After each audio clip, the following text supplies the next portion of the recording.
Bonjour à tous, aujourd'hui on va s'attaquer à un concept qui est vraiment au cœur de la foi chrétienne, la réconciliation. En s'appuyant sur le livre des Colossiens, on va décortiquer ce que ça signifie concrètement de passer du statut d'ennemi de Dieu à celui d'ami. C'est un vrai voyage, une transformation en profondeur. Alors, pour bien comprendre la solution, il faut d'abord qu'on saisisse le problème, n'est-ce pas? C'est exactement ce que fait l'apôtre Paul. Il commence par poser le décor en décrivant la condition de départ de l'humanité qui est, un état de séparation, de rupture fondamentale avec Dieu. Ok, regardons ce passage d'un peu plus près. Ce verset, c'est vraiment la clé de tout. Il nous met face à deux états radicalement opposés. D'un côté, la condition d'étranger et ennemi, et de l'autre, celle de réconcilié. C'est ce grand écart, ce passage de l'un à l'autre qu'on va explorer ensemble. Et il faut bien le dire, Paul n'y va pas par quatre chemins.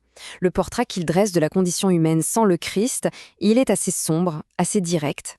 Et ce qui est frappant, comme le souligne notre source, c'est que même 2000 ans après, ce constat reste, disons, difficile à contester. Voilà une affirmation assez percutante quand on y pense. Ce que ça veut dire, en gros, c'est que le problème du péché, cette tendance à mal agir, c'est une réalité qu'on peut tous observer, qu'on soit croyant ou non. C'est une sorte de terrain d'entente universel qui rend le besoin d'une solution encore plus évident. Maintenant, ce qui est vraiment fascinant ici, c'est que la solution ne vient pas de nous. Face à cette séparation, qui fait le premier pas? Eh bien, c'est Dieu. C'est lui qui prend l'initiative, qui vient à notre rencontre pour proposer la réconciliation. Et attention, ce plan n'est pas une réaction de dernière minute. On peut voir comme un fil rouge qui traverse toute l'histoire humaine.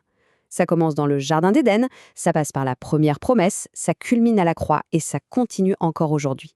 On voit bien que Dieu est constamment à la recherche de l'humanité. Prenez cette question. C'est la toute première que Dieu pose à l'humanité dans le Jardin d'Éden. Ce n'est pas une question d'accusateur du genre qu'as-tu fait, mais bien une question de recherche. Elle révèle un désir profond de connexion, de restauration, et pas du tout de condamnation. C'est ça le cœur de l'initiative divine. On a souvent l'impression que l'Évangile, c'est quelque chose de très complexe, de très théorique. Mais le texte source nous le ramène à son essence. Et en fait, on se rend compte que c'est un message très direct, qu'on peut décomposer en 3 parties vraiment claires. Alors, voilà le mécanisme en 3 temps. D'abord, on reconnaît que Jésus est mort pour nos péchés, parce qu'on ne peut tout simplement pas se sauver soi-même. Ensuite, on s'approprie ce sacrifice par la foi, la repentance et le baptême, ce qui a pour effet de nous libérer de la condamnation. Et enfin, la conséquence de tout ça, une vie nouvelle, qui n'est pas le résultat de nos propres forces, mais le fruit de notre union avec le Christ. Ce tableau y résume parfaitement la transformation. C'est un avant-après radical. On passe du statut d'étranger à celui de réconcilié, d'ennemi à justifié, d'une vie dans le péché à une vie en union avec le Christ, et de la condamnation à une vie toute nouvelle. C'est un véritable échange d'identité en fait. Alors qu'on approche de la fin de notre analyse, il est super important de souligner l'élément central, le pilier non négociable qui soutient absolument tout ce processus de réconciliation. Donc, le point crucial, c'est celui-ci.